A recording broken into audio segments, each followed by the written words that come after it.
반기문 사무총장이 북한에 간다니까 반기문은 햇볕 정책의 계승자다. 자, 여기서 많이 들어본 거죠, 햇볕 정책. 그래서 이번에는 우리 쪽의 대선 후보지 친박 쪽의 후보가 아니다 라고 박지원 의원이 또 들고 나왔습니다. 자, 박지원 의원은 뭐 옛날에 김대중 전 대통령 모시고 북한에 가고 해법 정책에 본인이 마치 후계자처럼 계속 이야기를 해왔죠.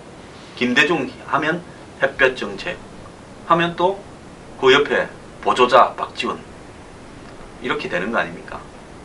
자, 그런데 반기문 사무총장이 북한을 곧 방문한다 이렇게 나오니까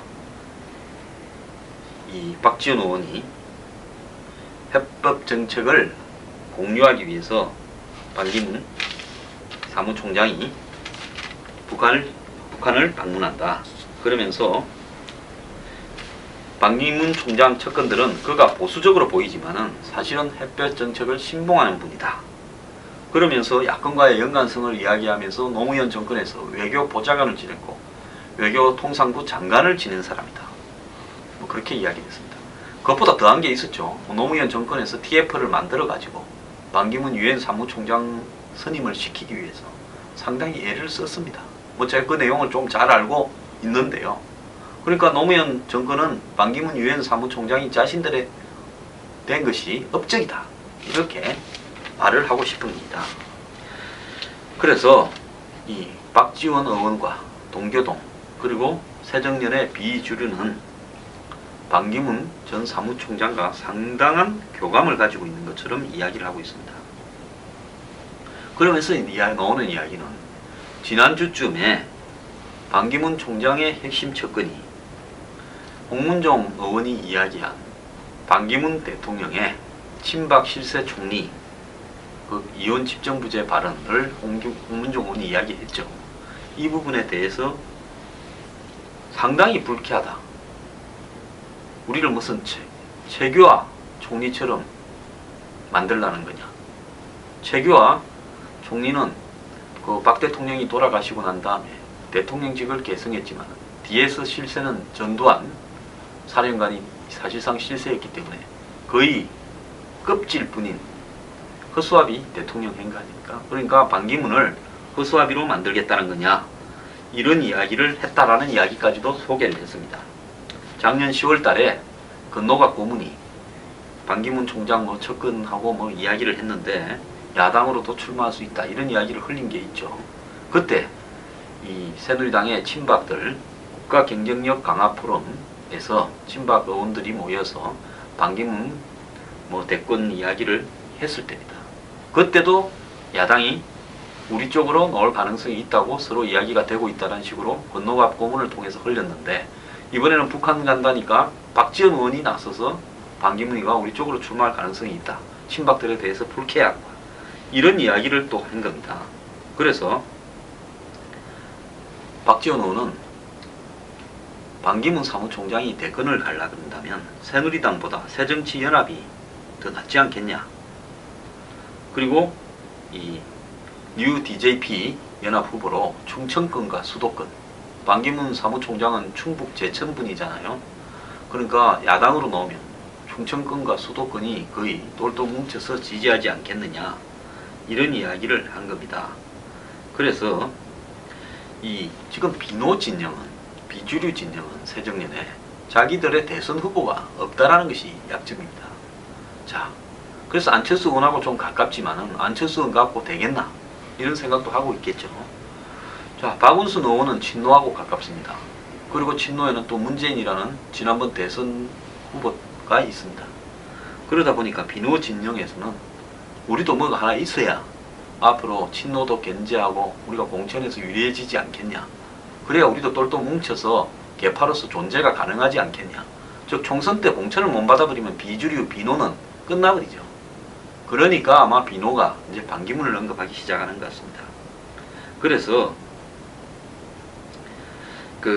이 반기문 사무총장이 지금 여야에서 다 이야기가 나오고 있는데요.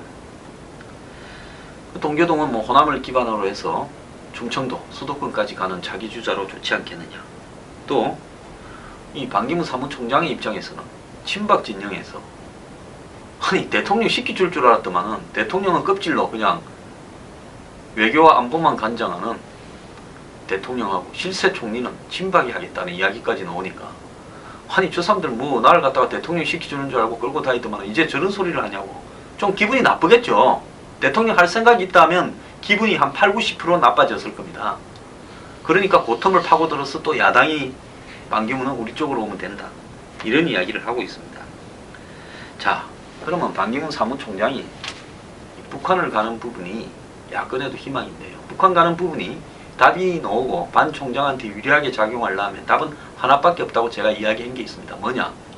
방북을 해서 박근혜 대통령과 김정은 사이에 정상회담을 주선하고 그 정상회담이 이루어지고 그리고 정상회담에서 북이 핵을 포기하겠다라는 부분에 대한 합의가 나오고 그러면서 이 육자회담 당사국들이 북한을 돕기 위해서 동북아 개발은행 등 여러 가지를 만들면서 북한의 물질적 지원과 개발을 인프라를 지원해주는 이런 시스템으로 가게 되면요. 아마 반기문 사무총장은 노벨 평화상 받게 될 거고 그냥 여권의 대통령 후보로서 거의 말뚝을 받게 될 겁니다. 그런데 그렇게까지 가는 과정들이 쉽겠느냐? 쉽지 않을 수 있다는 겁니다. 북한은 뭐 바보입니까? 여러 가지 흐름까지 생각해서 반기문 사무총장을 또 끌어들이는 거 아니겠습니까? 근데 이제 반기문 사무총장이 그렇게까지 쉽게 북한 문제가 정리되는 부분은 희망사항이지 잘 되지 않을 거라고 보면 결국은 여든 야든 대통령 선거에 출마할 때 당내 경선에서 이겨야 되는 경선 돌파가 중요한데요. 이 당내 기반이 없습니다. 그렇지 않습니까? 반기문 사무총장은 그야말로 유엔 사무총장이 되기 전에는 외교통상부의 관료였습니다. 그냥 관료로서 특성이 아주 두드러진 관료죠. 전형적으로 공무원 스타일이다 하는 그런 스타일이죠. 그런 사람이 현재 자기 세력이 없는 여야당에서 경선의 후보로 가서 나서서 세력이 단단히 굳어진 사람과 붙어서 이길 수 있겠느냐 이런 부분이 있지 않습니까? 그 다음에 또 검증 문제가 나옵니다. 반기문 사무총장을 대통령 후보로 나오기를 갖다가 원하지 않는 측에서는 뭐 한 두어 차례 있었던 사건, 뭐 유병헌, 성완종 이런 사건과 관련해 가지고 반 총장을 검증하겠다고 물밑에서 벌써 협박을 하고 있습니다. 이런 상황에서 반 총장이 검증을 과연 통과할 맷집이 있겠는가? 즉 반 총장의 문제는요. 상대 편이 되기에는 뺏기기는 싫고 그렇다고 우리 편으로 데리고 오기에는 우리가 무슨 전적으로 밀어줄 이유는 아직도 없고 이런 상황에 지금 여야에 놓여 있는 겁니다. 그래서 이 반 총장이 북한을 가기로 했다면 북한을 갔을 때 반드시 성과가 나온다라는 어떤 확신하에 가야 되고요. 그러지 않으면 북한을 간 것이 오히려 대선 행보에 더 마이너스가 될 수 있다는 겁니다. 박근혜 대통령은 이번에 아세안과 G20 뭐 이런 회의에서 반 총장을 두 번이나 봤지만 서로 긴밀한 이야기는 나누진 않은 걸로 보입니다. 자, 반 총장 진영은요. 대선을 가겠다고 한다면 지금부터 검증에 대비해서 주변 정리를 굉장히 잘해야 됩니다. 주변 검증은 가족들부터 정리를 잘해야 되는 것이 핵심입니다. 그리고요. 반 총장을 뭐 대통령 만들겠다고 여러 사람들이 모여들고 있는 모양인데 그런 사람들도 정리를 잘해야 됩니다. 반 총장은 솔직히 말하면 내년 연말까지요. 대통령 나오겠다 소리를 전혀 하지 않고 포카페이스로 남아있다가 어느 날 갑자기 출마 선언을 해야 되는 겁니다. 그리고 출마 선언을 하기 전에는 출마하는 정당 쪽에 솔직히 내부 정리를 다 할 수 있다라는 확신이 들었을 때 나서야 되는 겁니다. 유엔 사무총장까지 하셨으면 참 영광인데요. 그 마지막 업적을 한국의 대통령이 되겠다. 그런 부분도 저는 존중을 합니다. 그게 절대 나쁘다고 보지는 않습니다. 뭐 정치인보다 훨씬 잘할 수도 있다고 봅니다. 그렇지만 정말로 중요한 것은 본인이 이 한국의 정치라는 이 정말 진흙탕 바닥을 통과할 수 있을 만한 그런 주변 정리를 잘할 수 있는가 거기에 달려 있습니다. 그리고 반 총장은 제가 봤을 때 야권의 후보로 나올 가능성은 거의 없습니다.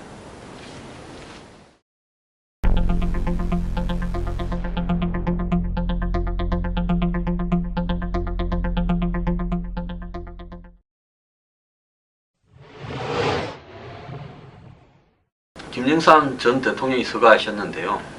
김영삼 전 대통령에 관한 이야기는 언론이 많이 하고 있으니까 제가 할 필요는 없고, 원래 PK 지역은 김영삼 전 대통령이 야당일 때 야당의 텃밭이었습니다.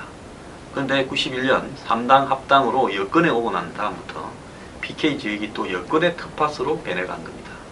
자, PK와 TK는요, 서로 관계가 같은 경상도라도 미묘합니다. 즉, 주로 대한민국의 대통령은 PK에서 많이 나왔고, 그런 부분에 대해서 PK가 기질도 좀 다르고, 또 TK가 되었을 때 PK한테 어떤 오는 게 있느냐, 이런 부분에 대해서 불만도 많았습니다. 그런 틈을 타고 최근에는 야당의 후보들이 거의 다 PK입니다. 한번 보십시오. 문재인, 박원순, 안철수, 박영선, 주요한 야당의 주자들이 전부 지금 PK입니다. 이런 상황 속에서 지난번 18대 대선 때 부산에서 박근혜 대통령이 59.82, 60%가 약간 안 됐습니다. 문재인 지금 대표가 39.87, 즉 6대4로 갈린 겁니다. 엄청난 표가 야당에 간 겁니다. 40대까지는 문재인 대표가 이겼습니다. 이런 부분에서 이번에도 또 만약에 PK 지역에서 PK 야권의 대선 후보가 나왔을 때 대선의 결과가 어떻게 갈 거냐, 굉장히 좀 저는 이 보수 측면에서는 우려스러운 일이 나올 수 있다, 이런 걱정이 좀 됩니다. 그리고 이 경남에서도요, 박근혜 대통령이 63, 문재인 대표가 36, 경남에서도 크게 차이가 안 났습니다. 경남은 농촌 지역이 많지 않습니까? 자, 이 한국에 보수 여당이 만약에 대선에서 승리하려고 한다면 PK 지역을 뺏기고는요, 대선에서 승리하기가 저는 어렵다고 보고 있습니다. 그런데 지금 이 PK 지역에서 이렇게 야권이 지금 약진하는 원인은 갑자기 약진한 게 아니라, 원래 PK 지역의 텃밭 자체가 부마 사태가 일어나고 한 것처럼 야권의 기질이 강한 동네고요. 또 PK 지역에는 호남분들도 굉장히 많은 숫자가 와서 살고 있습니다. 그런 상황에서 이 PK 지역이 다음 대선의 향배를 바꿀 수 있는 결정적인 역할을 할 가능성이 높은데요. PK 지역에 특히 20대부터 40대 세대가, 젊은 세대들이 과연 여권을 지지할 그런 기반을 여당이 만들어낼 건가, 거기에 달려있다고 봅니다. 총선과 대선은 아주 다르기 때문에요. 내년 총선에서 여권이 180석 이상 얻는다, 그럴 수도 있다고 보고 있습니다. 자권이 워낙 지리멸렬하니까요. 그 부분과 그 다음에 대선에서 이기는 부분하고는 전혀 다릅니다. 자, DJ가요, 지난 97년 대선에 승리하기 전에 96년 총선에서 새로 창당을 했지 않습니까? 당시 이기택 씨하고 민주당을 하다가 본인이 다시 대통령에 출마하겠다. 그 전에 92년에 지고 은퇴, 대통령이 이제 정치에서 은퇴한다면서 영국으로 갔지 않습니까? 그러다가 갑자기 귀국을 해서 날 따라라 하니까 일부는 안 따랐고 일부만 따라갔죠. 그래서 이 새정치국민회의가 72석인가 그랬습니다. 그 72석으로 1년 뒤에 대선에 이긴 겁니다. 그렇기 때문에 국회의원 의석하고 대통령 의석 이 당선은 일치하는 것이 아니기 때문에 앞으로 PK의 정치 성향에 대해서 여권이 신경을 굉장히 많이 써야 된다는 겁니다. 그 다음에 이 문재인 대표가요, 지금 큰 상이 났는데 국가에 보통 정적끼리 치고받고 싸우다가도 상이 한 5일쯤 남은, 정치하는 사람들은 쉬는 날이라서 그냥 막걸리 먹는 날입니다. 그런데 그런 상이 났는데 하루도 안 지나서 참지를 못하고 김무성 대표에 대해서 한마디 했습니다. 그러니까 뭐라고 했는가 하면, 김영삼 대통령은 평생 박정희 대통령 독재에, 전두환 노태우 독재에 대항해서 싸운 분인데, 김무성 대표가 독재를 찬양하면서 독재와 맞섰던 YS 전 대통령의 정치적 아들임을 자임하고 상가에 맨날 상주해가지고 다른 일정 그만두고 거기 앉아있는 게 옳으냐 라는 이야기를 했습니다. 문재인 대표가 지금 안타깝게 우리는 생존을 요구하는 국민에게 살인적 진압을 자행하는 폭력을 목도하고 있다. 참, 우리 문재인 대표, 저는 참 순진한 분이라고 생각하는데, 이 순진한 분이요, 누가 이렇게 뒤에서 참 이렇게 하라고 하는지 모르겠는데, 국민이 반대하는 신일 독재 미화 역사 교과서를 만들기 위해 역사학자 90%를 좌파로 매도하고 불법과 조작을 일삼는 독재 정치의 해기를 보고 있는데, 이런 걸 찬양하면서 즉 박 대통령의 딸랑딸랑하면서 이 YS가 자신의 정치적 대부다, 사실상 정치적 아들이다 하면서 상가에 퍼질러 앉아있는 부분이, 이거는 문재인 대표의 생각을 제가 추측한 겁니다. 그러니까 퍼질러 앉아있다고 시비 걸지 마십시오. 퍼질러 앉아있는 것이 옳으냐? 라고 지금 비판을 한 겁니다. 그러면서 YS 대통령의 민주주의에 대한 신념, 독재와 맞선 용기, 국민 통합을 위한 포용적 리더십을 우리는 지금 가져야 될 때다. 이랬습니다. 자, 김무성 대표도 부산, 문재인 대표도 부산인데요. 이 두 사람이 한동안에 굉장히 친하게 지내고, 무슨 뭐 설 다음날, 추석 다음날 뭡니까, 안심번호 국민공천도 같이 발표하고 서로 뭐 이렇지만, 또 갑자기 그 YS 상가에 김무성 대표가 앉아 있으니까 그게 앉아 있는 게 못마땅해 가지고 그 상중에 또 발끈하는 소리를 하나 합니다. 제가요, 한국 정치가 과거에 상김씨 시대는 대하 드라마였으면 요즘 한국 정치가요, 거의 이어가면서 보는 아침에 막장 드라마 수준이 되어버렸다, 이렇게 이야기를 했는데, 진짜 한국 정치가요, 이 상중에도 막장을 끝까지 보이고 있습니다.